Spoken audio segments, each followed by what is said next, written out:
untuk mempunyai pengertian kekristenan. Dan kalau kita ditantang, kalau kita ditanya kita bagaimana, sayangnya saudara, selain ikut kebaktian lambat-lambat, tidak mau belajar, tidak mau beli buku, tidak mau ikut studi di dalam sekolah teologi Reform Injili, saudara mungkin tidak tahu, tidak ada gereja selain GRI yang diharapkan setiap tempat di dalam setiap cabang menyediakan sekolah Reform Injili untuk anggota Kristen. Sayangnya selama 13 tahun kita mengadakan di Jakarta ini, sudah lebih dari 1.500 yang pernah studi di dalamnya, tetapi kebanyakan anggota gereja lain, bukan anggota GRI. Saudara, sayang sekali. Saya harap kita mempelajari lebih baik. Nah saudara-saudara, karena ultimate, the last, and the final, and the greatest, the supreme, maka mereka mempunyai seluruh pikiran daripada dalil wahyu yang sangat berbeda dengan kekristenan. Yaitu karena yang terakhir, yang belakangan diberi, lebih penting, lebih tinggi daripada yang di depan. Maka yang belakang berhak untuk mengurangi atau untuk meniadakan atau melampaui semua wahyu yang di depan dengan makna yang lebih tinggi. Berarti mereka tidak tentu, berarti tidak mengaku atau sama sekali meniadakan, tetapi nilainya itu dilampaui oleh yang belakang. Itu sebab sebagian orang Islam bagaimanapun sampai mati tidak mau berubah. Nah saudara-saudara, ini merupakan sesuatu agama yang tidak bisa kita abaikan.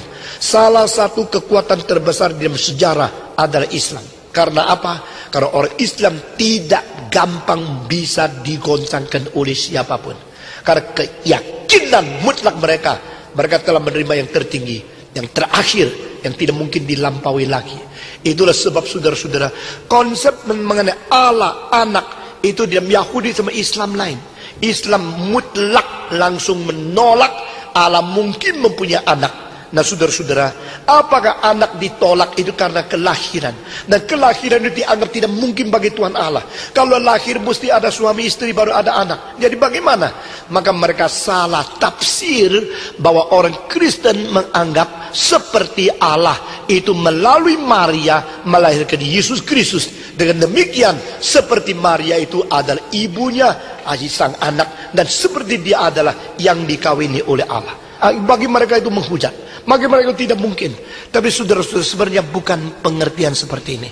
Dan kita mau menjelaskan kepada saudara-saudara kawan kita di dalam Islam, sulit menembus pengertian pikiran mereka tentang apa artinya anak. Nah saudara-saudara, saya mau menyebut di sini tentang Allah berkata, bersaksi tentang Yesus Kristus dengan kalimat, "Today I give birth to you, and you are my son." Engkaulah anakku, hari ini aku melahirkan engkau. Ini dari mana? Dari Mazmur pasal kedua. Mari kita membaca bersama-sama. Ini berasal daripada Mazmur pasal yang kedua.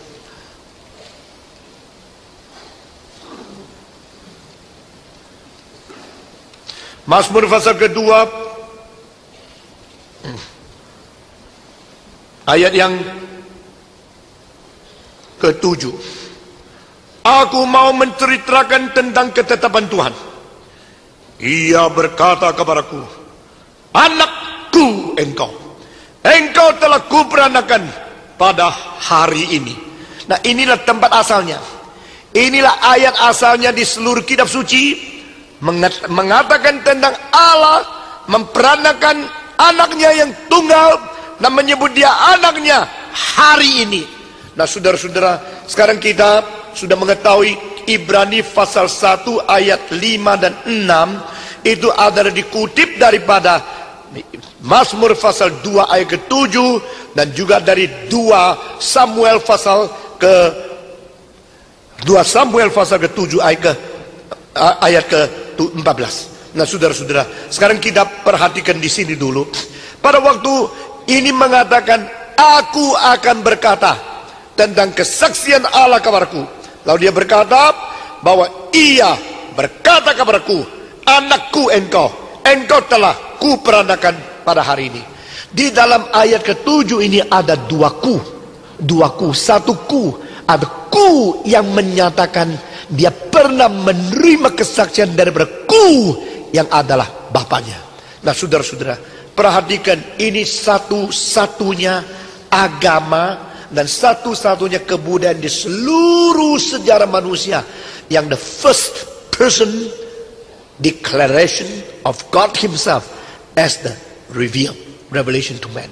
Saudara-saudara, waktu Musa menanya kepada Yehova yang memanggil, "Hei Musa, Musa."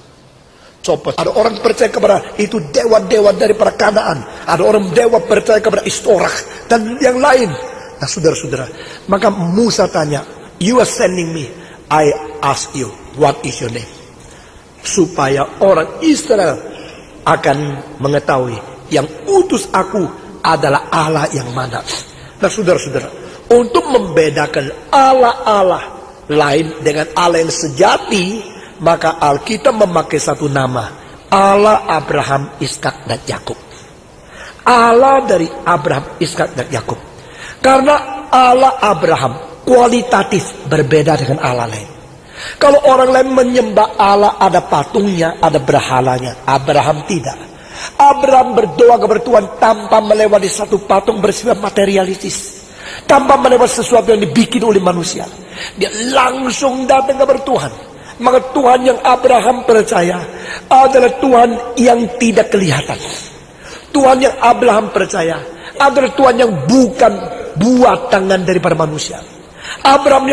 Tuhan yang Abraham percaya adalah Tuhan yang hidup dan yang sejati. Allah yang dipercaya oleh Abraham adalah Allah tertinggi dan yang esa. Nah, ini semua adalah sifat-sifat yang tidak dikenal oleh agama-agama pada waktu itu. Mereka mempunyai kepercayaan, ya, beli satu patung taruh di rumah lalu menyembah dia.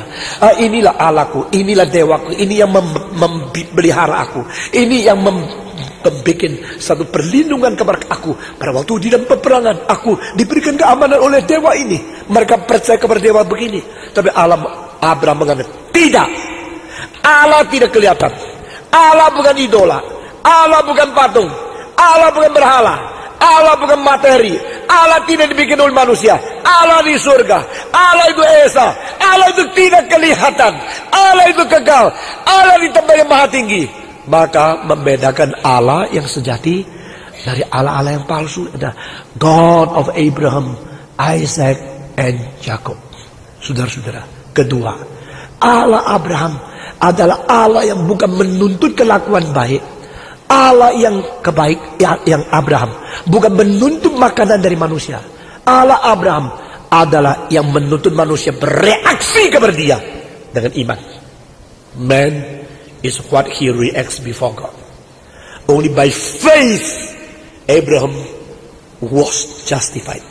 Hanya melalui iman Abraham diperkenan, Abraham dikuduskan, Abraham dibenarkan oleh Tuhan. Saudara-saudara, maka orang Israel mengatakan, saya keturunan Abraham, Abraham itu bapakku. Yesus bilang, tidak, Abraham bukan bapamu. Loh, memang kita menjalankan Taurat. Paulus bilang, tidak. Waktu Abraham diperkenan Allah, belum ada Taurat. Bahkan belum ada Taurat. Belumnya Musa diberi Taurat 430 tahun. Ini bikin kaget semua. Karena God of Abraham itu the true God. And he demand the reaction from man to him by faith, not by deeds, not by obeying commandments. Jadi ini menjadikan seluruh agama Yahudi itu kolaps. Kita menjalankan Musa punya Torah, kita mengadakan 10 hukum, kita menjadi orang yang taat. Itu tidak ada. Karena apa? Sebelum Torah diberikan 430 tahun, Abraham sudah percaya kepada Allah dan Allah berkenan kepada dia di luar Torah. Ini semua loncat dari sistem yang manusia mati-matian pegang. Kalau dah ini dah ada bisa selamat. Kalau dah ada ini tidak berkenan. Semua loncat. Nah, saudara-saudara. Nah, sekarang Musa yang akhirnya akan diberi Taurat, dia sendiri tanya, who are you? What is your name? When Israeli people ask me, who sent you? Which God sent you to deliver us from the land of Egypt? How can I answer them? Lalu di situ Allah mengatakan apa? Mau tanya nama saya? I am that I am. Saudara-saudara, ini tidak pernah muncul di Socrates, di Konghucu, di Tagore, di itu Immanuel Kant, di Hegel, di Fichte, di Schelling, di Heidegger, di siapa saja. Tidak pernah. I am that I am. Nah, saudara mungkin tidak sadar, itulah kalimat terbesar tentang Tuhan.